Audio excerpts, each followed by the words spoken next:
Hello my dear competitive aspirants, అందరూ బాగున్నారా? ఈ వీడియోలో మనకి మోడల్ నేషనల్ నుంచి మంచి క్వశ్చన్స్ అనేవి ఎక్స్ప్లెయిన్ చేయడం జరిగింది. ఓకేనా?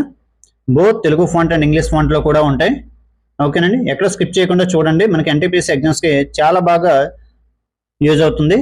ఓకేనా? మనకి ఎన్టీపీసీ CBT 1 అనేది ఒక రోజు లేదు, ఈ 20 డేస్ మాత్రమే ఉంది, 20 డేస్ 18 డేస్ మాత్రమే ఉంది. సో ఈ ఉన్న టైంని బాగా యూజ్ చేసుకుంటూ టైం వేస్ట్ చేయకుండా ప్రతి టాపిక్ కింద క్లియర్ చేయండి. వీలైనంత వరకు రివిజన్ చేస్తూనే ఉండండి. ఓకేనండి, ఒక మాట గుర్తుపెట్టుకోండి. అయితే CBT 1 అనేది మనకి ఈ 20 డేస్ లోపే అయిపోద్ది. నెక్స్ట్ CBT 2 వచ్చేసరికి 3 months 4 months గ్యాప్ అనేది ఉంటుందండి. ఓకేనా? అయితే ఈ 4 months టైం అనేది మనం కష్టపడితే మన 40 years లైఫ్ అండి. ఓకేనా? 40 years లైఫ్ మనది. సో కాబట్టి కొంచెం ఒళ్ళు దగ్గర పెట్టుకుని మంచిగా చదువుకోండి. ఓకేనా? 40 years లైఫ్ అండ్ 3-4 తరాల వరకు ఈ రైల్వే ఎగ్జామ్స్లో బతికేయచ్చండి. ఆరామ్సే వాళ్ళ లైఫ్ కూడా పోద్దండి. మనం ఈ 40 డేస్ అనేది మంచిగా చదవకుండా జాబ్ పట్టకుండా ఉంటే మన ఫ్యూచర్ జనరేషన్స్ కూడా పాడైపోతాయండి. మన ఫ్యూచర్ జనరేషన్స్కి మనం ఒక ఇన్స్పిరేషన్గా ఉండాలంటే ఈ గవర్నమెంట్ జాబ్ అనేది తప్పకుండా కొట్టాలి. ఈ ఉన్న టైంని బాగా యూటిలైజ్ చేసుకొని ఎక్కడ టైం వేస్ట్ చేస్తూ ఏదో సోదేస్తూ ఉండకుండా ప్రతి మినిట్ కూడా మనకి చాలా ఇంపార్టెంట్ అండి. ఓకేనా? సో కాబట్టి టైం వేస్ట్ చేయకుండా మంచిగా ఉన్న టైం యూటిలైజ్ చేసుకొని చదువుకోండి. ఓకేనండి? ఈ 4 months అనేది మంచిగా చదివితే మనకు 40 years లైఫ్ బాగుంటుందండి. ఓకేనా? 4 months మంచిగా చదివితే 40 years లైఫ్ బాగుంటుంది. ఇది ఒక్కటి గుర్తుపెట్టుకోండి. మన ఫ్యామిలీ పొజిషన్స్ అన్నీ చేంజ్ అవుతాయి. కాబట్టి ఎంత మంచిగా చదివితే అంత మీకే మంచిది. ఓకేనా? సో వీడియోని కంటిన్యూషన్ చేద్దాం. మై డియర్ ఫ్రెండ్స్, ఈరోజు మన టాపిక్ చూసుకుంటే ఆధునిక భారతదేశ చరిత్రలో ఉన్న PVQs, RRB, NTPCకి, మన ప్రజెంట్ ఉన్న AP కానిస్టేబుల్కి, ALPకి, గ్రూప్ Dకి సంబంధించిన PVQs అనేవి మనం చూసుకుందాం. PVQs and MCQs. ఓకేనా? తెలుగు ఫాంట్ అండ్ ఇంగ్లీష్ ఫాంట్లో కూడా ఉంటాయి, కొన్ని తెలుగు ఫాంట్లో ఇచ్చాం. ఓకేనా? అయితే ఫస్ట్ క్వశ్చన్ చూసుకుంటే ఆధునిక భారతదేశ చరిత్రలో ఈ క్రింది సంఘటనలో ఏది సరికానిదని అడిగాడండి. ఏంటంటే ఏది సరికానిదని అడిగాడు. అయితే మనకి ఆప్షన్ బి చూసుకుంటే లార్డ్ కర్జన్ బెంగాల్ విభజన, పార్టీషన్ ఆఫ్ బెంగాల్ అయ్యింది ఎప్పుడండి? 1905లో. ఇది కరెక్టేనండి. Quit India movement 1942. ఓకేనా? నెక్స్ట్ అమృత్సర్లో జలియన్వాలా బాగ్ మారణ హోమం అనేది 1919లో మనకు జరిగిందండి. ఓకేనా? ఇది కూడా కరెక్టేనండి. అయితే మనకి మహాత్మా గాంధీ దండి మార్చ్ అనేది రాంగ్ అండి. 1910లో కాదు, 1930లో జరిగిందండి. ఓకేనా? మహాత్మా గాంధీ దండి మార్చ్ అనేది 1930లో జరిగింది. సో సరికానిది అడిగాడు కాబట్టి ఆన్సర్ చూసుకుంటే option A is the correct answer అండి. ఓకేనా? నెక్స్ట్ కొంచెం చూసుకుంటే బెంగాల్లో అఖిల బెంగాల్ శాసనోల్లంఘన మండలిని ఎవరు ఏర్పాటు చేశారు? అఖిల బెంగాల్ శాసనోల్లంఘన మండలిని ఎవరు ఏర్పాటు చేశారంటే JM సేన్గుప్తా అండి. JM Sengupta. Next question, Mahatma Gandhi Sabarmati నుండి దండి వరకు ప్రసిద్ధ షాల్ట్ మార్చ్ ను ప్రారంభించారు. ఏంటండి? మహాత్మా గాంధీ సబర్మతి నుండి దండి మార్చ్ వరకు ప్రసిద్ధ షాల్ట్ మార్చ్ ను ప్రారంభించడం అనేది జరిగింది. అది ఎక్కడ ఉందంటే గుజరాత్లోని ఏ జిల్లాలో దండి ఉంది అని అడిగాడండి. ఏంటంటే గుజరాత్లోని ఏ జిల్లాలో దండి ఉంది? దండి నుంచి మనకి సబర్మతి నుండి దండి వరకు అనేది మహాత్మా గాంధీ సాల్ట్ సత్యాగ్రహాన్ని ప్రారంభించారు కదా. అయితే గుజరాత్లోని ఏ జిల్లాలో దండి ఉన్నదని అడుగుతున్నాడు. ఆన్సర్ చూసుకుంటే నవసారి అండి. ఏంటండి? నవసారి. నెక్స్ట్ క్వశ్చన్, మహాత్మా గాంధీ ఈ క్రింది సంవత్సరంలో ఉప్పు సత్యాగ్రహాన్ని ప్రారంభించారని అడిగాడు. మహాత్మా గాంధీ ఈ క్రింది సంవత్సరాల్లో ఉప్పు సత్యాగ్రహాన్ని ప్రారంభించారని అడిగాడు. దండి మార్చ్ చెప్పండి? 1930లో. ఓకేనా? నెక్స్ట్ క్వశ్చన్ చూసుకుంటే భారతదేశంలో మొట్టమొదటి పౌర అవిధేయత ఉద్యమం అని ఏ ఉద్యమాన్ని పిలుస్తారు? Which movement is called India's first civil disobedience movement? ఏంటండి? Civil disobedience movement. ఏంటండి? ఫస్ట్ సివిల్ డిసోబీడియన్స్ మూమెంట్ ఏంటంటే చంపారన్ అండి. ఏంటంటే చంపారన్. ఎప్పుడండి? ఇది 1917లో స్టార్ట్ చేశారండి. ఎక్కడ? చంపారన్లో. ఓకేనండి? చంపారణలో మొదలు పెట్టారు చంపారన్ సత్యాగ్రహం అనేది. ఎప్పుడంటే 1917లో. ఓకేనా? దీన్ని మొదటి సివిల్ డిసోబీడియన్స్ శాసన ఉల్లంఘనం ఉద్యమం అనేసి అంటారండి. ఓకేనా? నెక్స్ట్ వన్ చూసుకుంటే ఈ క్రింది ఉద్యమాలలో ఏది దండి మార్చ్తో ప్రారంభమైందని అడిగాడండి. ఏంటండి? ఈ క్రింది ఉద్యమాలలో ఏది దండి మార్చ్తో ప్రారంభమైందని అడిగాడు. ఆన్సర్ చూసుకుంటే శాసనాల ఉల్లంఘన ఉద్యమం అండి. ఆన్సర్ శాసనాల ఉల్లంఘన ఉద్యమం, సివిల్ డిసోబీడియన్స్ మూమెంట్. ఓకేనా? నెక్స్ట్ వన్ చూసుకుంటే దండి మార్చ్ గుజరాత్లోని ఉప్పు గనులను ఎన్ని మైళ్ళు కాలినడకన ప్రయాణం చేశారని అడిగాడండి. ఏంటంటే మనకి ఆల్రెడీ చెప్పుకున్నాం కదా, శబరిమతి నుంచి దండి మార్చ్ వరకు నడకతోనే కాలినడకనే వెళ్ళారనేసి. అయితే అది ఎన్ని మైళ్ళు అడుగుతున్నాడు? 240 మైళ్ళు అండి. ఏంటండి? 240 మైళ్ళు. Dandi march was a journey of approximately how many miles on foot to the salt mines in Gujarat? ఓకేనా. ఆన్సర్ చూసుకుంటే 240 మైల్స్ అండి. ఓకేనా. నెక్స్ట్ క్వశ్చన్, శాసనాల ఉల్లంఘన ఉద్యమం ఏ తేదీలో ప్రారంభమైంది? మనకి ఇయర్ మాత్రమే కాదండి, డేట్ కూడా ఇంపార్టెంట్. కొన్ని ఉద్యమాలకి డేట్ కూడా చాలా ఇంపార్టెంట్ అండి. ఓకేనా. ఇది ఆల్రెడీ ప్రీవియస్ గా మనకి ఎన్టీపీసీకి అడిగిన వచ్చినాయి. శాసనాల ఉల్లంఘన ఉద్యమం ఏ తేదీని ప్రారంభమైందని అడిగాడు. మార్చి 12, 1930లో ప్రారంభమైందండి. ఓకేనా. నెక్స్ట్ క్వశ్చన్ చూసుకుంటే 1930లో పౌర అవిధేయత ఉద్యమం, శాసన ఉల్లంఘన ఉద్యమం యొక్క మొదటి దశలో మహాత్మా గాంధీ నాయకత్వంలో ఉప్పు సత్యాగ్రహం కోసం మారథాన్ మార్చ్ ఎక్కడ ప్రారంభించారు? ఎక్కడి నుంచి ఎక్కడ అని చెప్పుకున్నామండి, సబర్మతి నుండి దండి వరకు. అయితే ఎక్కడ ప్రారంభించారని అడుగుతున్నారు. సబర్మతిలో ప్రారంభించారండి. ఓకేనా. ఎప్పుడండి? 1930లో ప్రారంభించారు. ఇది శబరిమతి నుంచి దండికి ఎంత డిస్టెన్స్ అని చెప్పామండి? 240 మైల్స్ అండి. ఓకేనా. 240 మైల్స్, అప్రాక్సిమేట్లీ 240 మైల్స్. ఓకేనా. నెక్స్ట్ కొంచెం చూసుకుంటే తమిళనాడులో ఉప్పు సత్యాగ్రహానికి నాయకత్వం వహించింది ఎవరు అని అడిగాడు. సి రాజగోపాలాచారి అండి. ఎవరండి? సి రాజగోపాలాచారి. నెక్స్ట్ క్వశ్చన్ చూసుకుంటే ప్రధానమంత్రి అయిన క్లెమెంట్ అట్లీ ఎవరండి? క్లెమెంట్ అట్లీ బ్రిటన్ మంత్రి ఏ సబ్జెక్ట్ గా భారతదేశానికి వచ్చారని అడుగుతున్నారండి. ఏ సబ్జెక్ట్ గా భారతదేశానికి వచ్చారంటే ఆన్సర్ సైమన్ కమిషన్ అండి. సైమన్ కమిషన్ ఎప్పుడు వచ్చిందండి మన ఇండియాకి? 1928. ఓకేనా. బిల్లు ఎప్పుడు పాస్ చేశారంటే 1927లో స్టార్ట్ చేశారు. మనకి ఇండియాకి వచ్చింది 1928లో వచ్చిందండి. ఓకేనా. సైమన్ కమిషన్ ఎప్పుడు వచ్చింది? 1928. నెక్స్ట్ కొంచెం చూసుకుంటే ఈ క్రింది వారిలో ఎవరు సైమన్ కమిషన్ సభ్యుడు కాదు అన్నారండి. అయితే సైమన్ కమిషన్ లో ఎంతమంది సభ్యులు అంటే 3 ఉండేవారండి. ఎవరు? సైమన్ కమిషన్ లో సభ్యులు ఎంతమంది అంటే 3 ఉన్నారు. అయితే ఆ 3 ఎవరంటే మనకు ఆల్రెడీ క్లెమెంట్ అట్లీ మనం ఇప్పుడే చెప్పుకున్నాం కదా. Next second person Harry Levi Lawson. Next Jos Simon. ఎవరండి? Jos Simon. అయితే ఎవరు లేరని అడిగారు కదా. ఎవరు సైమన్ కమిషన్ సభ్యుడు కాదు అని అడిగారండి. ఆన్సర్ చూసుకుంటే James escort is the correct answer. Next కొంచెం చూసుకుంటే సైమన్ కమిషన్ ను బహిష్కరించడానికి ప్రధాన కారణం ఏమిటని అడిగాడు. ప్రధాన కారణం ఏంటండి? కమిషన్ సభ్యులందరూ బ్రిటిష్ వారే, ఒక్కరు కూడా మన ఇండియా వారు కూడా లేరండి. మన ఇండియా వారు ఒక్కరు కూడా లేరు. సో సైమన్ కమిషన్ ను బహిష్కరించడానికి ప్రధాన కారణం ఏమిటంటే ఆప్షన్ 4, కమిషన్ సభ్యులందరూ బ్రిటిష్ వారు. నెక్స్ట్ కొంచెం చూసుకుంటే 1931 మార్చిలో సంతకం చేయబడిన గాంధీ ఇర్విన్ ఒప్పందం, Gandhi Irwin pact, Gandhi Irwin ఓడంబడిక అంటారు. ఓడంబడికలో ఈ క్రింది వాటిలో ఏది పేర్కొనబడింది అని అడిగాడండి. ఏది పేర్కొనబడింది అంటే శాసనాల ఉల్లంఘన ఉద్యమం రద్దు చేయబడుతుంది అనేది. ఓకేనా. శాసనాల ఉల్లంఘన ఉద్యమం రద్దు చేయబడుతుంది అనేది అందులో పేర్కొనబడిందండి. ఎందుకండి? గాంధీ ఇర్విన్ ఒప్పందంలో. ఓకేనా. నెక్స్ట్ కొంచెం చూసుకుంటే ఈ క్రింది ఏ సంఘటనకు ముందుగా గాంధీ ఇర్విన్ ఒప్పందంపై సంతకం చేయబడింది? రెండవ రౌండ్ టేబుల్ కాన్ఫరెన్స్ అండి. రెండవ రౌండ్ టేబుల్ సమావేశం ఎప్పుడు జరిగిందండి? 1931లో సెకండ్ రౌండ్ టేబుల్ కాన్ఫరెన్స్ అనేది జరిగింది. ఓకేనా. అయితే ఫస్ట్ రౌండ్ టేబుల్ కాన్ఫరెన్స్ 1930 డిసెంబర్లో జరిగింది. సెకండ్ రౌండ్ టేబుల్ కాన్ఫరెన్స్ 1931 సెప్టెంబర్లో జరిగిందండి. Next third round table conference 1932లో జరిగిందండి. ఓకేనా. 1932లో జరిగింది. ఇది కూడా సెప్టెంబర్లోనే జరిగిందండి. ఓకేనా. థర్డ్ రౌండ్ టేబుల్ కాన్ఫరెన్స్ 1932 సెప్టెంబర్లోనే జరిగిందండి. ఓకేనా. నెక్స్ట్ చూసుకుంటే లండన్ లో జరిగిన మొదటి రౌండ్ టేబుల్ సమావేశానికి బ్రిటిష్ ప్రధానమంత్రి ఎవరని అడిగాడండి. ఎవరండి? లండన్ లో జరిగిన మొదటి రౌండ్ టేబుల్ సమావేశానికి బ్రిటిష్ ప్రధానమంత్రి ఎవరు?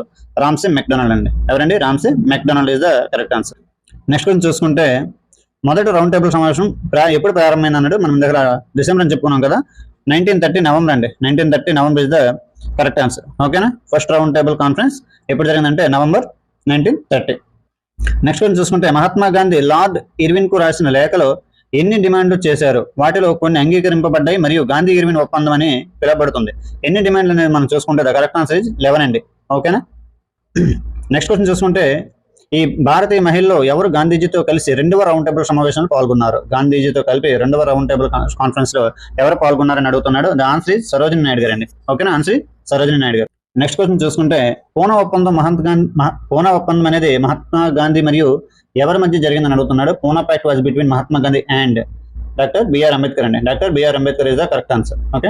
నెక్స్ట్ క్వశ్చన్ చూసుకుంటే హరిజనులకు ప్రత్యేక నియోజకవర్గాల వ్యవస్థను ఏ కింది వారికి సీట్లు రిజర్వేషన్ ద్వారా భర్తీ చేశారు? ఏ ఒప్పందం అంటే పూనా ఒప్పందం ప్రకారం హరిజనులకు ప్రత్యేక వర్గాల వ్యవస్థను సీట్లను రిజర్వేషన్ ద్వారా భర్తీ చేయడం జరిగింది. ఏ ఒప్పందం అంటే పూనా ఒప్పందం అండి. ఓకేనా. ఎవరెవరి మధ్య జరిగిందంటే మహాత్మా గాంధీ మరియు బిఆర్ అంబేద్కర్ గారు అండి. ఓకేనా. నెక్స్ట్ కొంచెం చూసుకుంటే 1930లో దళితులను డిప్రెస్డ్ క్లాసెస్ అసోసియేషన్ గా సంఘటితం చేసి వారికి ప్రత్యేక నియోజకవర్గాలను డిమాండ్ చేసింది ఎవరు? ఏంటంటే 1930లో దళితులను డిప్రెస్డ్ క్లాసెస్ అసోసియేషన్ గా సంఘటితం చేసి వారికి ప్రత్యేక నియోజకవర్గాలను డిమాండ్ చేసింది ఎవరు? In 1930 who organized the Dalits into the depressed classes association and demanded separate electorates for them? ఎవరంటే B R Ambedkar is the correct answer అండి. ఎవరండి? బిఆర్ అంబేద్కర్ గారు.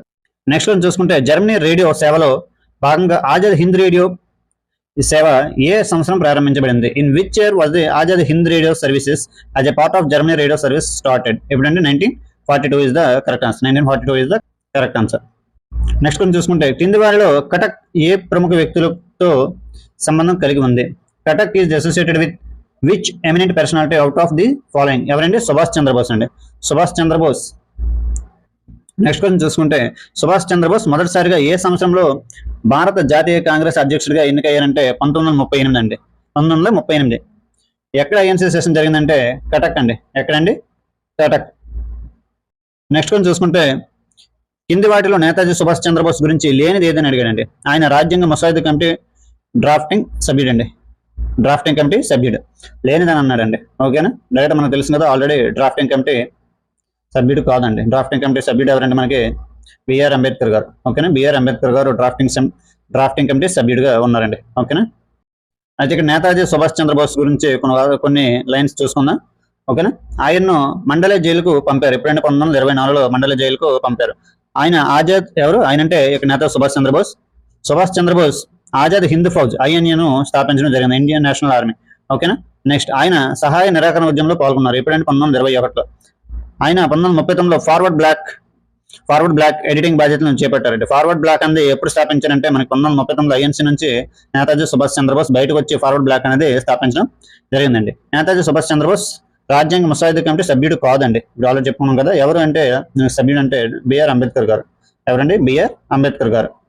నెక్స్ట్ కొంచెం చూసుకుంటే ఈ క్రింది వారిలో ప్రసిద్ధ షహల్గల్ దిల్లాస్ షా నవాజ్ ఏంటండి? షహగల్ దిల్లాస్ షా నవాజ్ విచారణలో డిఫెన్స్ అటార్నీలలో ఒకరు ఎవరు అని అడిగాడండి. ఎవరండి? Answer is Jawaharlal Nehru. ఎవరండి? జవహర్లాల్ నెహ్రూ. 1939లో సుభాష్ చంద్రబోస్ స్థాపించిన పార్టీ పేరు ఏంటి? All India Forward Bloc. ఏంటండి? All India Forward Bloc. నేను చెప్పిన ఎక్స్ప్లెనేషన్ మీకు అర్థం కాకపోతే వాల్యూమ్ మ్యూట్లో పెట్టేసి మీరు వీడియోని అలా రన్ చేయండి. ఓకేనా? మీరు చదువుకుంటూ వీడియోని రన్ చేయండి. ఓకేనండి? నెక్స్ట్ క్వశ్చన్ చూసుకుంటే సుభాష్ చంద్రబోస్ ఆజాద్ హింద్ ఫౌజ్ను స్థాపించిన సంవత్సరం అడిగాడండి. ఎప్పుడు ఏ సంవత్సరంలో స్థాపించారంటే 1943లో అండి. 1943లో. నెక్స్ట్ క్వశ్చన్ చూసుకుంటే ప్రసిద్ధ 3 INA సైనికుల విచారణల సమయంలో న్యాయవాది ఎవరు? ప్రసిద్ధ 3 INA సైనికుల విచారణల సమయంలో న్యాయవాది ఎవరని అడుగుతున్నాడు. Answer is Bhulabhai Desai. ఎవరండి? భూలాభాయ్ దేశాయ్. నెక్స్ట్ క్వశ్చన్ చూసుకుంటే ఇండియన్ నేషనల్ ఆర్మీని ఎవరు స్థాపించారంటే మొదటగా మోహన్ సింగ్ అనేవారు స్థాపించారండి. ఎక్కడండి? సింగపూర్లో. ఎక్కడండి? సింగపూర్లో. ఆ ఐడియాని తీసుకొచ్చి మనకి సుభాష్ చంద్రబోస్ గారు మనకి ఐఎన్ఏని 1943లో మనకి ఇండియాలో స్థాపించారండి. ఎవరు? సుభాష్ చంద్రబోస్ గారు. ఓకేనా? ఇక్కడ చూసుకోండి ఇండియన్ నేషనల్ ఆర్మీని మొట్టమొదటిగా కెప్టెన్ మోహన్ సింగ్ సింగపూర్లోని సెప్టెంబర్ 1942లో స్థాపించడం జరిగింది. సుభాష్ చంద్రబోస్ దూర ప్రాచ్యానికి రావడంతో లిబరేషన్ ఆర్మీ ఆలోచనకు ఆమోదం లభించింది. మోహన్ సింగ్ స్వయంగా సుభాష్ చంద్రబోస్ నాయకత్వ పాత్రకు సిఫార్సు చేశారు. 1945లో జపానీలు లొంగిపోయినప్పుడు ఐఎన్ఏ రద్దు చేయబడింది. ఐఎన్ఏ అంటే ఇండియన్ నేషనల్ ఆర్మీ అండి. ఓకేనా? నెక్స్ట్ కొంచెం చూసుకుంటే భారత జాతీయ సైన్యం అండమాన్ మరియు నికోబార్ దీవులను బ్రిటిష్ ప్రభుత్వం నుండి తిరిగి స్వాధీనం చేసుకుంది మరియు వాటికి ఏమని పేరు పెట్టిందని అడిగాడు. ఓకేనా? ఏంటండి? షహీద్ మరియు స్వరాజ్ దీప్ అనేసి అండమాన్ నికోబార్ దీవులకి పేరు పెట్టడం జరిగిందండి. ఓకేనా? నెక్స్ట్ కొంచెం చూసుకుంటే దేశబంధు సంఘాన్ని ఎవరు స్థాపించారని అడిగాడు. ఏంటండి? దేశబంధు సంఘాన్ని ఎవరు స్థాపించారంటే తిరుప్పర్ కుమరన్ అండి. ఏంటండి? తిరుప్పన్ కుమరన్. నెక్స్ట్ కొంచెం చూసుకుంటే 1928లో ఏర్పడిన ఇండియన్ లీగ్ ఇండిపెండెన్స్ అధ్యక్షుడు ఎవరు? ఏంటంటే 1928లో ఏర్పడిన ఇండియన్ లీగ్ ఇండిపెండెన్స్ అధ్యక్షుడు ఎవరని అడిగాడు. శ్రీనివాస్ అయ్యంగార్ అండి. ఎవరండి? శ్రీనివాస్ అయ్యంగార్. నెక్స్ట్ కొంచెం చూసుకుంటే క్రిప్స్ మిషన్ ను భారతదేశానికి పంపిన బ్రిటిష్ ప్రధానమంత్రి ఎవరు? క్రిప్స్ మిషన్ ను భారతదేశానికి పంపిన బ్రిటిష్ ప్రధానమంత్రి ఎవరని అడిగాడు. విన్స్టన్ చర్చిల్ అండి. ఎవరండి? Winston Churchill. విన్స్టన్ చర్చిల్ అండి. క్రిప్స్ మిషన్ లో భారతదేశాన్ని పంపిన బ్రిటిష్ ప్రధానమంత్రి ఎవరంటే విన్స్టన్ చర్చిల్. ఓకేనా. నెక్స్ట్ రోజు చూసుకుంటే క్యాబినెట్ మిషన్ భారతదేశానికి వచ్చినప్పుడు ఇంగ్లాండ్ లో ఏ రాజకీయ పార్టీ అధికారంలో ఉంది? ఏంటంటే క్యాబినెట్ మిషన్ భారతదేశానికి వచ్చినప్పుడు ఇంగ్లాండ్ లో ఏ రాజకీయ పార్టీ అధికారంలో ఉందంటే లేబర్ పార్టీ అండి. ఏంటంటే labour party is the correct answer. Next question, cabinet machine లో ఎవరు సభ్యుడు కాదు? క్యాబినెట్ మిషన్ లో ఎవరు సభ్యుడు కాదంటే సర్ జాన్ సైమన్ అండి. Sir John Simon. నెక్స్ట్ కొంచెం చూసుకుంటే భారత జాతీయ కాంగ్రెస్ జెండాను ఎగరవేసినందుకు అరుణ అషఫ్ అలీని ఎక్కడ గుర్తుంచుకుంటారు అనేసి అడిగాడంటే ఎక్కడండి? క్విట్ ఇండియా ఉద్యమం సమయంలో భారత జాతీయ కాంగ్రెస్ జెండాను, ఇండియన్ నేషనల్ కాంగ్రెస్ ఫ్లాగ్ ని ఎగరవేసినందుకు ఎవరండి? అరుణ్ అషఫ్ అలీ. అరుణ్ అషఫ్ అలీ క్విట్ ఇండియా ఉద్యమం సమయంలో గుర్తు చేసుకుంటారండి. ఓకేనా. ఏంటంటే the correct answer is quit India ఉద్యమం సమయంలో. Next question is quit India ఉద్యమం ఈ క్రింది ఏ సంవత్సరంలో ప్రారంభమైందని అడిగాడండి. క్విట్ ఇండియా ఉద్యమం క్రింది ఏ సంవత్సరం ప్రారంభమైందంటే 1942 అండి. The correct answer is 1942 August 8 అండి. ఆగస్ట్ 8 1942లో క్విట్ ఇండియా ఉద్యమం అనేది ప్రారంభమైందండి. ఆల్రెడీ మనం లాస్ట్ క్లాస్ లో చెప్పుకున్నాం కదా క్విట్ ఇండియా ఉద్యమం గురించి, చంపారన్ సత్యాగ్రహం గురించి, అండ్ నెక్స్ట్ కేడా సత్యాగ్రహం గురించి, నెక్స్ట్ అహ్మదాబాద్ సత్యాగ్రహం గురించి, గాంధీజీ చేసిన కొన్ని ఉద్యమాల గురించి చెప్పుకోవడం జరిగింది. ఎవరు చూడకపోతే మనకి డిస్క్రిప్షన్ లో లింక్ ఇస్తాను, ఆ వీడియో కూడా చూడండి. ఓకేనండి. అది కూడా తెలుగులోనే ఎక్స్ప్లెనేషన్ ఉంది. ఓకేనండి. నెక్స్ట్ గాంధీజీ చేసిన కొన్ని మూమెంట్స్ గురించి, నెక్స్ట్ డేట్స్, ఎగ్జాక్ట్ డేట్స్ గురించి చూడండి. మనకి ఎగ్జాక్ట్ డేట్స్ గురించి అడుగుతాడు ఎగ్జామ్ పాయింట్ వ్యూలో. క్విట్ ఇండియా మూవ్మెంట్ అనేది ఎప్పుడు జరిగిందంటే 8 ఆగస్ట్ 1942 అండి. 8 ఆగస్ట్ 1942.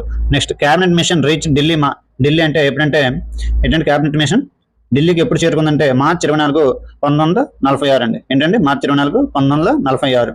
నెక్స్ట్ రౌలట్ యాక్ట్ గురించి చూసుకుంటే మార్చి 18 1919 అండి. నెక్స్ట్ దండి మార్చ్ గురించి చూసుకుంటే దండి మార్చ్ మార్చి 12 నుండి ఏప్రిల్ 5 వరకు జరిగిందండి దండి మార్చ్ అనేది. ఓకేనా. 240 మైల్స్ కాలినడకలో వెళ్ళారండి. ఎక్కడి నుంచి అంటే సబర్మతి నుంచి దండి వరకు. ఓకేనా. దండి మార్చ్ మార్చి 12 నుంచి ఏప్రిల్ 5 వరకు జరిగిందండి 1930లో. Next All India Muslim League ఎప్పుడు ప్రారంభమైందండి? డిసెంబర్ 30 1906లో ప్రారంభమైందండి. December 30 1906. All India Muslim League head ఎవరంటే జిన్నా అండి. మహమ్మద్ అలీ జిన్నా. ఓకేనా. మహమ్మద్ అలీ జిన్నా అండి. ఓకేనండి. నెక్స్ట్ కొంచెం చూడండి. క్విట్ ఇండియా ఉద్యమం అఖిల భారత కాంగ్రెస్ కమిటీ సమావేశంలో ఏ సమావేశంలో ప్రారంభించబడిందని అడిగాడు.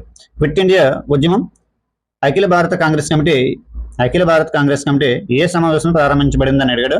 ఆన్సర్ ఈజ్ బొంబాయి అండి. Answer is Bombay. నెక్స్ట్ కొంచెం చూసుకుంటే క్విట్ ఇండియా 78వ వార్షికోత్సవం ఉద్యమం ఎప్పుడు జరిగిందని అడిగాడు. క్విట్ ఇండియా 78వ వార్షికోత్సవ ఉద్యమం ఎప్పుడు జరిగిందంటే ఆగస్ట్ 8 2020 అండి. మనకి ఆల్రెడీ రీసెంట్ గా లాస్ట్ టైం జరిగిన ఎన్టీపీసీ ఎగ్జామ్ లో అడిగిన బిట్స్ అండి విన్నాను. ఓకేనా. ఏవో బిట్స్ తెచ్చేసి మీకు చెప్పట్లేదు, ప్రతిదీ ఎన్టీపీసీకి అడిగిన బిట్టానండి ఇది. ఓకేనా. ప్రతిదీ ఎన్టీపీసీకి లాస్ట్ టైం 2021 లో అడిగిన బిట్స్ అండి ఇవి. ఓకేనా. నెక్స్ట్ కొంచెం చూసుకుంటే ఈ క్రింది సంఘటనలో ఏది కలకత్తా హత్యలు అని పిలువబడుతుంది? ప్రత్యక్ష చర్యదినం అండి. ఏంటండి? ప్రత్యక్ష చర్యదినం. Direct action day. ఏంటండి? Direct action day. ప్రత్యక్ష చర్యదినం. ఈ క్రింది సంఘటనలో ఏది కలకత్తా హత్యలు అని పిలువబడుతుందంటే డైరెక్ట్ యాక్షన్ డే అండి. ప్రత్యక్ష చర్యదినం. అయితే డైరెక్ట్ యాక్షన్ డే గురించి కొంచెం చూసుకుందాం కొన్ని పాయింట్స్. ప్రత్యక్ష చర్యదినం గురించి. ప్రత్యక్ష చర్యదినం అనే సంఘటనలను కలకత్తా హత్యల పేరుతో కూడా పిలుస్తారు. ఇది ముస్లిం లీగ్ క్యాబినెట్ మిషన్ ప్లాన్ నుండి వైదొలిగిన కారణంగా ప్రారంభమైంది మరియు వారు సాధారణ సమ్మెను ప్రారంభించారు. ఎవరు? ముస్లిం లీగ్ వారు. అయితే 16 ఆగస్టు 1946ను ప్రత్యక్ష చర్యదినంగా పిలుస్తారండి. ఎప్పుడండి? 16 ఆగస్టు 1946 ప్రత్యక్ష చర్యదినంగా పిలుస్తారు. అయితే లీగ్ యొక్క ఏకైక డిమాండ్ విభజించబడిన భారతదేశం. అంటే భారతదేశం విభజించబడి పాకిస్తాన్ మరియు ఇండియాగా విభజించాలనేదే వాళ్ళ ముస్లిం లీగ్ యొక్క మెయిన్ అబ్జెక్షన్ అండి. ఏంటంటే మెయిన్ అబ్జెక్షన్. ఓకేనా. ఇండియా మరియు పాకిస్తాన్ వేరువేరుగా ఉండాలనేది వాటి ముస్లిం లీగ్ యొక్క హెడ్ ఎవరంటే ఫౌండర్ ఎవరంటే మహమ్మద్ అలీ జిన్నా గారు కోరుకున్నది. నెక్స్ట్ దీనికి వ్యతిరేకించింది ఎవరంటే ఖాన్ అబ్దుల్ గఫర్ ఖాన్ గారు అండి. ఎవరండి? మనకు ఆల్రెడీ ఇది కూడా ఇంపార్టెంట్. ఇది కూడా మనకు ఆల్రెడీ ప్రీవియస్ అడిగాడు. దీన్ని ఖాన్ అబ్దుల్ గఫర్ ఖాన్ గారు వ్యతిరేకించారండి. ఓకేనా. Partition of India and Pakistan ని వ్యతిరేకించిన వ్యక్తి ఎవరంటే ఖాన్ అబ్దుల్ గఫర్ ఖాన్ అండి. ఓకేనా. నెక్స్ట్ క్వశ్చన్ చూసుకుంటే ఫిబ్రవరి 20 1947 నుంచి జూన్ 1948 నాటికి అధికారం భారతీయులకు బదిలీ అవుతుందని ఎవరు ప్రకటించారు? ఏంటండి? On February 20 1947 who announced that the power would be transferred to the Indians by June 1948. ఫిబ్రవరి 20 1947లో చెప్పారు. ఏమని చెప్పారంటే జూన్ 1948కి ఇండియన్స్కి భారతీయులకు అనేది అధికారం బదిలీ అవుతుందనేసి చెప్పడం జరిగింది. అయితే అది ఎవరు చెప్పారని అడుగుతున్నాడు క్వశ్చన్. క్లెమెంటో అట్లీ గారండి. ఎవరండి? Clement Attlee. Option B is the correct answer. Next one చూసుకుంటే ఏంటండి ఉదయ్ కిద్మత్గర్ ఉద్యమానికి స్థాపించిన వ్యక్తి ఎవరు మరియు 1947లో భారతదేశం మరియు పాకిస్తాన్ విభజనను తీవ్రంగా వ్యతిరేకించింది ఎవరని అడిగాడండి. ఉదయ్ కిద్మత్గర్ ఉద్యమాన్ని స్థాపించింది ఎవరంటే మనకి ఖాన్ అబ్దుల్ గఫర్ ఖాన్ అండి. ఖాన్ అబ్దుల్ గఫర్ ఖాన్. అయితే భారతదేశ పాకిస్తాన్ విభజన తీవ్రంగా వ్యతిరేకించింది ఎవరంటే ఖాన్ అబ్దుల్ గఫర్ ఖాన్ అండి. మనం ఆల్రెడీ చెప్పుకున్నాం కదా ఖాన్ అబ్దుల్ గఫర్ ఖాన్ గురించి. ఓకేనా? Option C is the correct answer. Next question చూసుకుంటే భారతదేశం మరియు పాకిస్తాన్ 2 స్వతంత్ర దేశాలుగా విభజించబడ్డాయి. ఏ రాజ్యం చట్టం ద్వారా భారతదేశం మరియు పాకిస్తాన్ 2 స్వతంత్ర దేశాలుగా విభజించబడ్డాయని అడుగుతున్నాడు. ఆన్సర్ చూసుకుంటే భారతదేశ స్వేచ్ఛా చట్టం 1947 అండి. భారతదేశం స్వేచ్ఛా చట్టం 1947. ఇండియన్ ఫ్రీడమ్ యాక్ట్ ఏంటండి? ఇండియన్ ఫ్రీడమ్ యాక్ట్ 1947 అండి. ఓకేనా?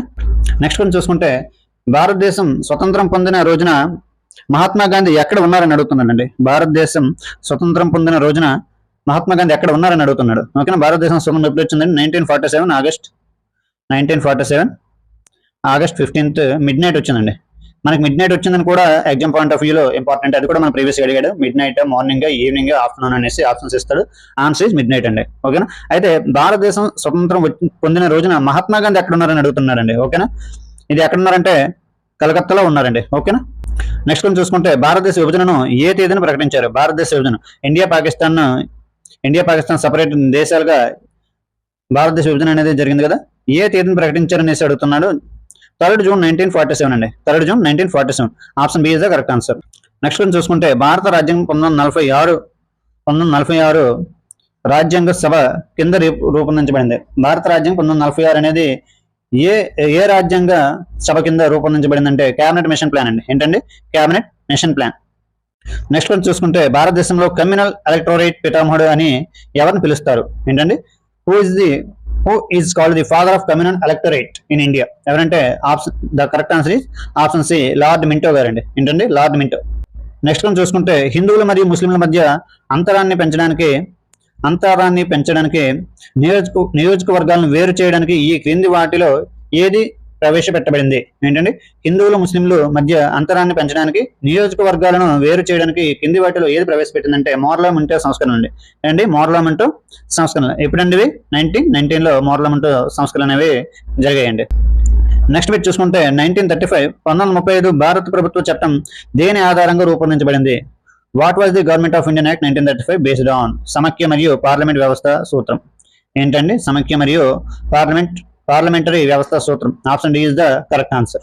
నెక్స్ట్ వన్ చూసుకుంటే భారతదేశంలో ఈ కింది చర్యలలో ఏది బ్రిటిష్ ప్రధానమంత్రి లార్డ్ నార్త్ నేతృత్వంలోని కమిటీ నివేదిక ఆధారంగా రూపొందించబడింది? Which of the following acts of India was based on report of a committee headed by the British prime minister Lord north?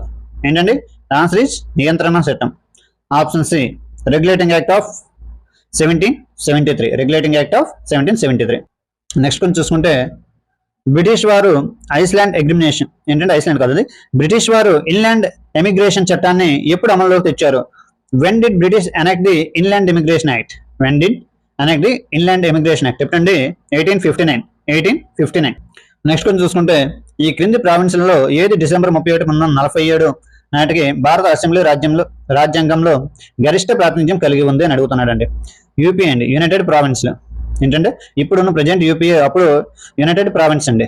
ఓకేనా? Which of the following province had maximum representation in the constituent assembly of India as on 31st December 1947? Answer is option D is the correct answer.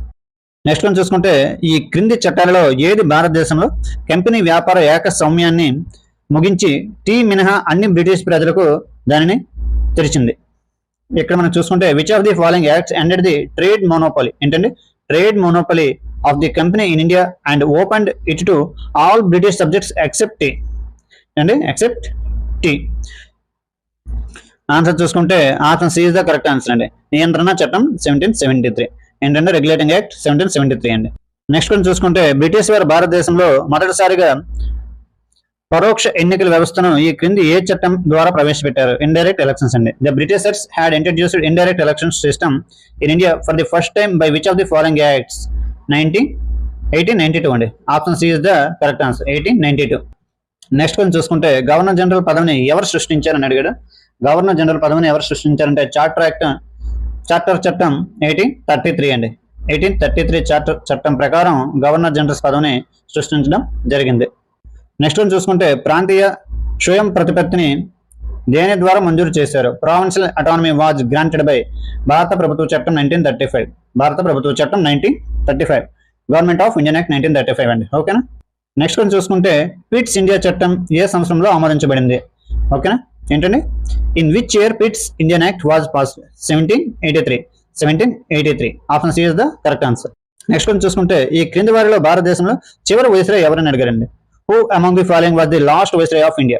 Who among the following last viceroy of India అని అడిగాడు. ఎవరండి, lord Mountbatten. మనకి 1947లో independence వచ్చే టైంకి మనకి వైస్రాయ్గా ఎవరు work చేశారంటే Lord Mountbatten అండి. Lord Mountbatten. మనకి మౌంట్ బ్యాటన్ ప్లాన్ కూడా వచ్చింది కదా. ఓకేనా, Lord Mountbatten. Option B is the correct answer. Next question చూసుకుంటే భారతదేశంలో మొట్టమొదటి పూర్తి జనాభా గణన కార్యకలాపం ఏ సంవత్సరంలో జరిగింది. ఏంటంటే in which year was India's first complete census operation undertaken. First complete census undertaken అంటే option B is the correct answer, 1881 అండి. 1881లో మనకి ఫస్ట్ సెన్సస్ అనేది జరిగింది. ఫస్ట్ సెన్సస్ అంటే కంప్లీట్ సెన్సస్ అండి. కంప్లీట్ సెన్సస్ అనేది ఎప్పుడు జరిగిందంటే 1881లో. నెక్స్ట్ వన్ చూసుకుంటే రౌలట్ చట్టం ఆమోదించబడినప్పుడు బ్రిటిష్ ఇండియా వైస్రాయ్ ఎవరు. రౌలట్ చట్టం ఆమోదించబడినప్పుడు బ్రిటిష్ ఇండియా వైస్రాయ్ ఎవరని అడిగాడండి. రౌలట్ చట్టం ఏంటండి, లార్డ్ చెమ్స్ఫర్డ్. లార్డ్ చెమ్స్ఫర్డ్ అండి. ఇక్కడ వైస్రాయ్స్ గురించి ప్రతిదీ ప్రీవియస్ అడిగిందని ఇక్కడ మనం ఇచ్చిన ఈ రోజు చెప్తున్న ఈ వీడియో క్లాస్ లో ప్రతి బిట్ కూడా మనకి NTPC group D already previous అడిగిన బిట్స్ అండి. మనకి ప్రాక్టీస్ ఇప్పుడు టెస్ట్ సిరీస్ లో నేర్చుకున్న వాటికంటే ప్రీవియస్ గా చదువుకుంటే బెటర్ అండి. ఓకేనా. మనకు ఆల్రెడీ రిపీటెడ్ బిట్స్ వస్తాయి, రిపీట్ టాపిక్స్ వస్తాయి మెయిన్లీ. ఓకేనా. నెక్స్ట్ క్వశ్చన్ చూసుకుంటే భారత గవర్నర్ జనరల్ ఎవరు డాక్ట్రిన్ ఆఫ్ ల్యాబ్స్ విధానాన్ని రూపొందించారు. డాక్ట్రిన్ ఆఫ్ ల్యాబ్స్ అనేసరికి లార్డ్ డల్హౌసీ అండి. Correct answer is option B, Lord Dalhousie. Which governor general of India deviated the policy of doctrine of lapse. Policy of doctrine of lapse ఎవరండి, Lord Dalhousie is the correct answer. Next question చూసుకుంటే భారతదేశంలో మొట్టమొదటి వైద్య కళాశాల ఎవరి కాలంలో స్థాపించబడింది. First medical college in India was established during the whose period అని అడిగాడు. లార్డ్ విలియం బెంటిక్ అండి. Lord William Bentinck. మనకి సతీష్ సిస్టమ్ బ్యాన్ చేసిన కూడా లార్డ్ విలియం బెంటిక్ 1829లో. ఓకేనా, లార్డ్ విలియం బెంటిక్. నెక్స్ట్ కొంచెం చూసుకుంటే 1815 సంవత్సరంలో భారతదేశపు మొదటి సర్వేయర్ జనరల్ గా ఎవరు నియమితులయ్యారు అని అడిగాడు. ఎవరండి, కాలిన్ మెకంజీ. కాలిన్ మెకంజీ అండి. 1815 సంవత్సరంలో భారతదేశపు మొదటి సర్వేయర్ జనరల్ గా ఎవరండి, first surveyor general of India ఎవరంటే కాలిన్ మెకంజీ. కాలిన్ మెకంజీ అండి. నెక్స్ట్ వన్ చూసుకుంటే 1851లో ఈ క్రింది వారిలో ఎవరు అవధ్ రాజ్యాన్ని ఒక రోజు మన నోట్లోకి జారుకునే చర్యగా అభివర్ణించారు. ఏంటంటే అవధ్ రాజ్యాన్ని ఒక రోజు మన నోట్లోకి జారుకునే చర్యగా అభివర్ణించారంటే లార్డ్ డల్హౌసీ అండి. ఎవరండి, లార్డ్ డల్హౌసీ. నెక్స్ట్ కొంచెం చూసుకుంటే అవధ్ రాజ్యాన్ని బ్రిటిష్ వారు అధికారంగా ఏ సంవత్సరంలో విలీనం చేసుకున్నారంటే 1856 అండి. మనకి the kingdom of Awadh was formally annexed by British in the year of 1856. Last రాజ్యం, చివరి రాజ్యంగా మనకి అవధ్ అని చెప్పుకుంటాం. అంటే బ్రిటిష్ వారు ఆక్రమించుకునే చివరి రాజ్యంగా అవధ్ అని చెప్తామండి. ఓకేనా. అయితే ఇక్కడ కొన్ని రాజ్యాలు బ్రిటిష్ వారు ఏ సంవత్సరంలో ఆక్రమించుకున్నారనేది మనం చూసుకుంటే సతారా 1848 అండి. ద ఫస్ట్ రాజ్యం అండి ఇది. ఓకేనా, సతారా. నెక్స్ట్ జైత్పూర్ 1849. నెక్స్ట్ సంబల్పూర్ 1849. భగత్ 1850. ఉదయపూర్ 1852. ఝాన్సీ 1853. నాగ్పూర్ 1854. అవధ్ అనేది 1856 అండి. ఓకేనా, 1856 అవధ్. నెక్స్ట్ క్వశ్చన్ చూసుకుంటే ఎవరి సిఫార్సులపై భారత ప్రభుత్వ చట్టం 1919 అప్పటి భారత వైస్రాయ్ని ఆమోదించారు. The government of Indian act 1919 was passed by then viceroy of India on the recommendation of ఎవరండి, ఎడ్విన్ మాంటేగ్. నెక్స్ట్ వన్ చూసుకుంటే భారతదేశంలో వెర్నాక్యులర్ ప్రెస్ చట్టాన్ని ఎవరు ప్రవేశపెట్టారు. Who introduced the vernacular press act in India. ఎవరండి, లార్డ్ లిట్టన్ అండి. Option C is the correct answer, Lord Lytton. Next one చూసుకుంటే 1815లో భారతదేశపు మొదటి సర్వేయర్ జనరల్ గా నియమితులైన వ్యక్తి పేరు ఏంటి అని అడిగారండి. Name of the person who appointed the first surveyor general of India 1815.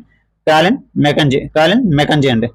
Next question చూసుకుంటే భారతదేశపు మొదటి వైస్రాయ్ ఎవరని అడిగాడు. భారతదేశపు మొదటి viceroy. Who was the first viceroy of India. ఎవరండి, Lord Canning. Option D is the correct answer. Lord Canning is the correct answer. Next question చూసుకుంటే భారత గవర్నర్ జనరల్ కు వైస్రాయ్ అనే బిరుదు ఏ సంవత్సరంలో ఇవ్వబడింది? In which year was the title viceroy given to governor general of India? ఏ year అంటే 1858 అండి. 1858. Option D is the correct answer. Next question చూసుకుంటే 1861 లో ఆర్కియాలజికల్ సర్వే ఆఫ్ ఇండియాను స్థాపించిన వారు ఎవరు అని అడిగాడండి. ఏంటంటే archaeological survey of India. In 1861 archaeological survey of India was founded by Alexander Cunningham అండి. ఎవరంటే Alexander Cunningham. Father of archaeological survey of India ఎవరంటే అలెగ్జాండర్ కన్నింగ్హామ్. నెక్స్ట్ క్వశ్చన్ చూసుకుంటే వైస్రాయ్లో చేరిన మొదటి భారతీయుడు పేరు కార్యనిర్వాహక మండలి. Name of the first person to join viceroy executive council ఎవరండి? Satyendra Prasad Sinha. Satyendra Prasad Sinha. Option B is the correct answer. Next question చూసుకుంటే భారతదేశానికి చివరి గవర్నర్ జనరల్ ఎవరని అడిగాడండి. Who was the last governor general of India? Chakravarti Rajagopalachari. ఎవరండి? Chakravarti Rajagopalachari. Option A is the correct answer. Next question చూసుకుంటే భారతదేశంలో స్థానిక స్వపరిపాలన పితామహుడు అని ఎవరిని పిలుస్తారు? Who among the following is called the father of local self government in India? ఎవరండి? Lord Ripon.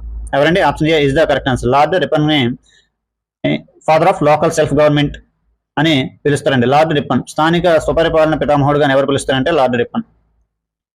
నెక్స్ట్ క్వశ్చన్ భారత రైల్వే పితామహుడుగా ఎవరిని పిలుస్తారంటే లార్డ్ డల్హౌసీ అండి. Who is known as father of Indian railways? Who is the known as father of Indian railways? Lord Dalhousie అండి. Lord Dalhousie. Next question చూసుకుంటే భారతదేశంలో ఆంగ్ల విద్యను ప్రోత్సహించడంలో ఈ క్రింది వారిలో ఎవరు కీలక పాత్ర పోషించారు? భారతదేశంలో ఆంగ్ల విద్యను ప్రోత్సహించడంలో ఈ క్రింది వారిలో ఎవరు కీలక పాత్ర పోషించారు? Who among the following was instrumental in promoting English education in India? Thomas Babington Macaulay. Thomas Babington Macaulay. ఓకేనండి. నెక్స్ట్ క్వశ్చన్ అఖిల భారతదేశ పితామహుడిగా ఎవరు పరిగణించబడ్డారు? Who was the considered as father of all India services? Was the who was considered as father of all India services? Sardar Vallabhbhai Patel గారు. Option B is the correct answer. Sardar Vallabhbhai Patel. Next question ఈ క్రింది భారత వైస్రాయ్లో ఎవరు ఎన్నికైన స్థానిక ప్రభుత్వ సంస్థలను సృష్టించడానికి చొరవ తీసుకున్నారు? Which of the following viceroys of India did take initiative to create elected local government bodies? The correct answer is option C Lord Ripon అండి. Option C Lord Ripon. Next question sepoy తిరుగుబాటు సమయంలో governor general గా ఎవరు ఉన్నారంటే who was the governor general of at the time of sepoy mutiny? ఎవరంటే the correct answer is Lord Canning. Lord Canning. Option A is the correct answer. Next one చూసుకుంటే lord William Bentinck పదవీ కాలంలో ఏ సంస్కరణ ఉద్యమం జరిగింది? 1829వ సంవత్సరంలో. సతీ నిషేధం అండి. ఏంటండి? సతీ నిషేధం. Option A is the correct answer. Ban in sati నిషేధం. Which reforms movement took place during the term of Lord William Bentinck in the year of 1829? 1829 లో ban of abolition of sati system. ఓకేనా?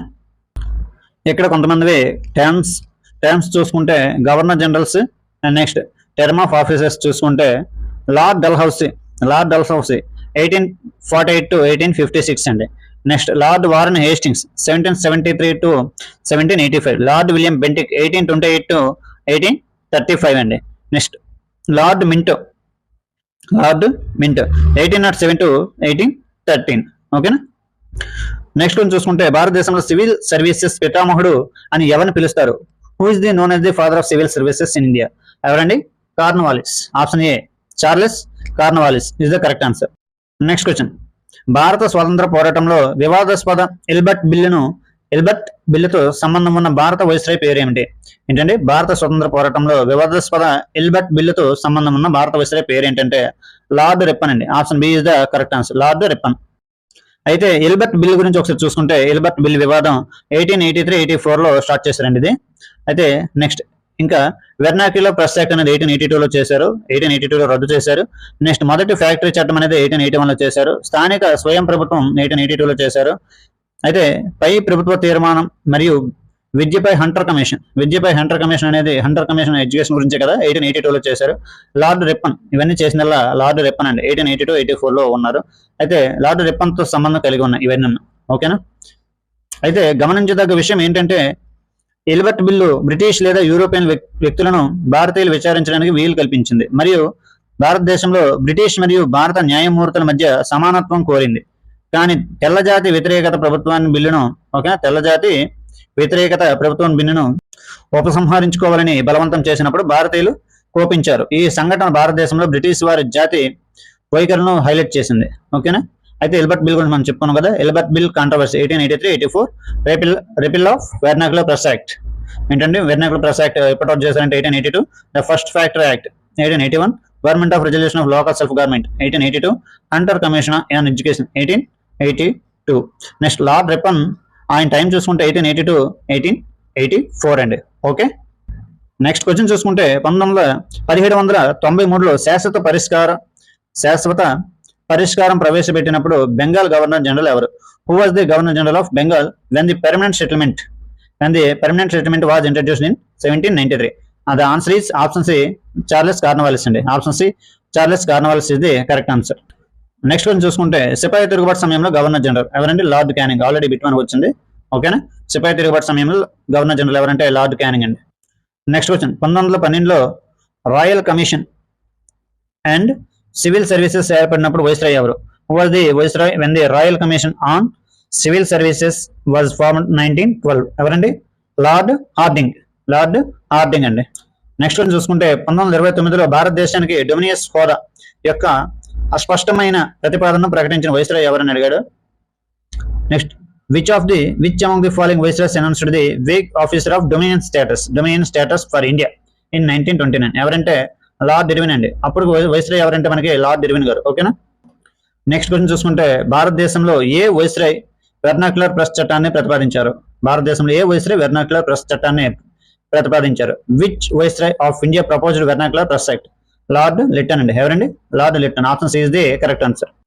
నెక్స్ట్ క్వశ్చన్ చూసుకుంటే British India viceroy ఎవరు భారత గణాంక సర్వేను నిర్వహించారు?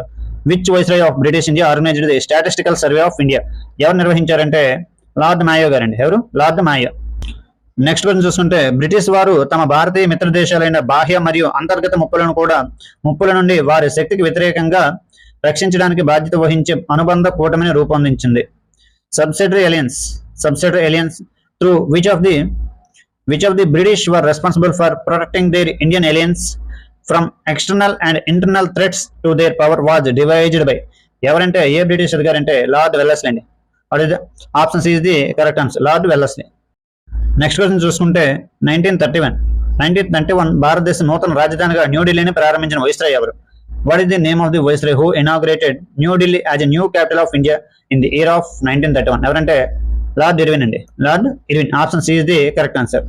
Next one చూసుకుంటే 1973లో భారతీయ పౌర సేవలను పరిశీలించింది ఎవరు అని అడిగాడు. Who had started Indian civil services in 1793? The answer is option B Lord Cornwallis. ఎవరండి? Lord Cornwallis is the correct answer. Father of Indian civil services ఎవరండి? Father of Indian civil service Lord Cornwallis.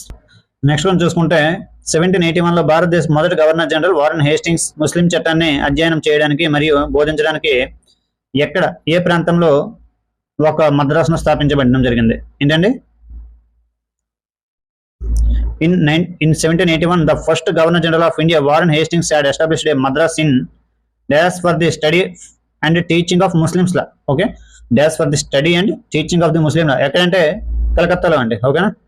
Next one చూసుకుంటే భారత జాతీయ కాంగ్రెస్ ఏర్పాటు సమయంలో భారతదేశ governor general ఎవరని అడిగాడు.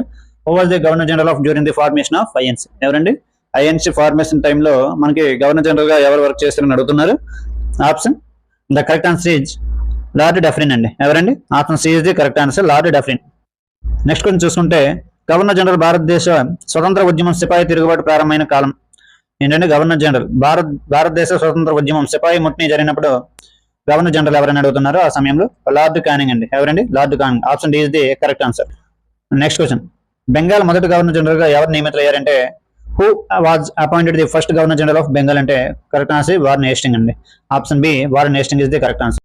నెక్స్ట్ క్వశ్చన్ చూసుకుంటే ఈ క్రింది వారిలో ఎవరు భారత పత్రికా స్వేచ్ఛావాది అని పిలుస్తారు? Who among the following is known as liberator of Indian press? Charles Metcalfe అండి. Option C is the correct answer. Charles Metcalfe. Next question 1881 factory చట్టం ఎవరి కాలంలో ఆమోదించబడింది? In whose tenure factory act of 1881 was passed? Lord Ripon అండి. ఎవరండి? Lord Ripon. Okay. Next ఇక్కడ governor generals వాళ్ళు చేసిన నియామకాలు చూసుకుంటే సంస్కరణ చూసుకుంటే లార్డ్ లార్డ్ ఎలెన్బరో బానిసత్వం నిషేధించారండి. ఏంటంటే abolition of slavery. Okay, next Lord Harding నరబలి నిషేధించారండి. ఏంటండి నరబలి నిషేధించారు. Next Lord Bentinck William Bentinck sati ప్రతాపాన్ని రద్దు చేశారండి. Abolition of sati system. Next Lord Canning 1857 revolt టైంలో లార్డ్ కానింగ్ అనే అతను మనకి గవర్నర్ జనరల్ గా ఉండేవారు. ఓకేనా. నెక్స్ట్ మరికొన్ని మోడర్న్ హిస్టరీ క్వశ్చన్స్ తో నెక్స్ట్ వీడియోలో కలుద్దాం. ఓకేనా. All the best for the NTPS examinations. Be confident, మంచిగా చదవండి. ఓకేనా.